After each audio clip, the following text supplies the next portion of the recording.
공단에서 등급 심사 조사가 나와 어르신이 문을 열어주셨습니다. 심사위원은 바로 어르신에게 이용하실 수 없다는 이야기를 하시고 바로 돌아가셨습니다. 그렇게 바로 떨어지셨습니다. 안녕하세요. 저는 파주에서 방문요양센터를 운영하고 있는 대표입니다. 필요하신 모든 분들이 등급이 나오셨으면 합니다. 저번 달 기준 8분 등급을 내드렸고 한 분 기각 빼고는 모두 등급이 나오셨습니다. 우선 제 생각이지만 등급 신청은 연말보다는 연초에 신청하시는 걸 추천드립니다. 신청하시는 분들 대부분 병원에 입원을 하시게 되셔서 집에 왔는데 거동 자체가 많이 불편하여 신청하시는 분들이 많습니다. 하지만 공단에서는 갑작스러운 질병 또는 악화의 원인은 최소 3개월, 최대 6개월 치료 기간을 거친 후에 판단을 하게 되어 있습니다. 입원을 하셨으면 등급 신청은 가능하나 수술을 하셨으면 3개월 안에 등급 신청이 안 됩니다. 이럴 경우에 공단에서 신청이 가능한지를 먼저 확인을 하셔야 합니다. 하지만 어느 정도 시간이 지나고 신청하시는 걸 추천드립니다. 그러면 등급 잘 받는 방법을 알려드리겠습니다. 공단에서 방문 예약 날짜를 잡을 때 어르신께서 혼자 계시는 것보다 꼭 보호자님께서 함께 있는 것을 추천드립니다. 대부분 어르신들께서 몸이 많이 불편한데 공단에서 심사를 할 때 팔이 아픈데도 더 잘하려고 하다가 떨어지시는 경우를 많이 보았습니다. 이럴 때는 평상시의 모습을 보호자분께서 꼭 함께 이야기를 해주셔야 합니다. 손이 아픈데 손 들어보세요 라고 했는데 어르신은 점수가 더 잘 나온다고 생각하여 정말 불편한 몸으로 아픈데도 열심히 손을 드시는 어르신들도 있습니다. 오히려 아픈 상태를 어필을 더 하셔야 되는 상황인데 오히려 억지로 손을 들다가 안 나오는 경우도 많이 있습니다. 그리고 집에 손님이 온다고 가족들을 불러 그 당일날 집을 너무 깨끗하게 치운다던가 하시는 경우가 많이 있습니다.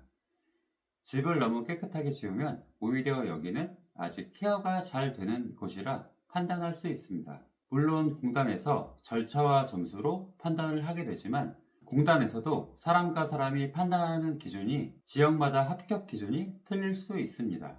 또 오해하시는 사항으로 장애인 등급이 있으면 더 잘 나올 거라 생각하시는 분들이 많이 계십니다. 어느 정도 참작은 되겠지만 노인성 질환이 아닌 이상 그렇게 큰 비중은 없다고 생각합니다. 장기요양 등급은 최고의 점수는 현재 치매입니다.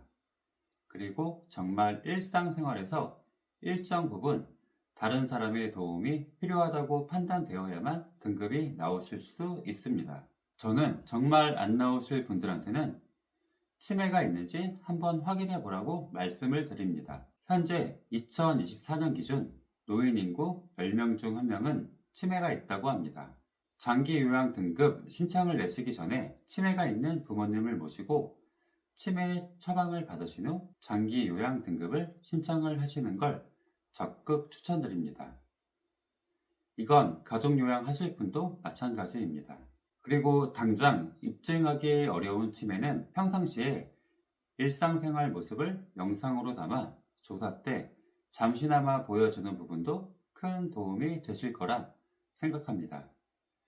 예를 들어 냄비를 자주 태우거나 화재가 난 사고 등 사진을 미리 보여주시면 심사 때 도움이 되실 수 있습니다. 그리고 마지막으로 말씀드리고 싶은 부분은 장기요양보험은 말 그대로 보험입니다.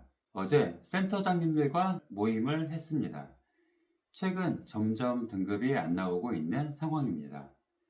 현재 국가 예산 문제와 국민연금 예산 문제, 앞으로는 점점 나오기 힘들어질 상황이라고 생각합니다. 하지만 한번 등급이 떨어지셨다고 포기하여 아예 진행을 안 하시면 그 부담은 가족들이 안게 될 수밖에 없습니다. 그래서 포기하지 않으셨으면 합니다. 단언컨대 결국 나오실 분들은 무조건 나오십니다.